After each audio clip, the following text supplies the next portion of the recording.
猫の水の飲み方、性格、バレてるにゃ。1、ペロペロ派。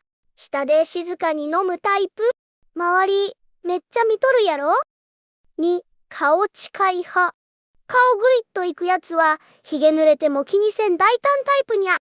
3、手を使う派。手使うやつはな、だいたい遊びたいだけにゃ。注意ポイント。あれ、いつもと違うなって時は、ちょっと気にしてあげてにゃ。何かのサインかもしれないにゃ。まとめ、水の飲み方一つで、性格も気持ちもバレとるにゃ。みんなの猫は、どのタイプ？コメントで教えてにゃ。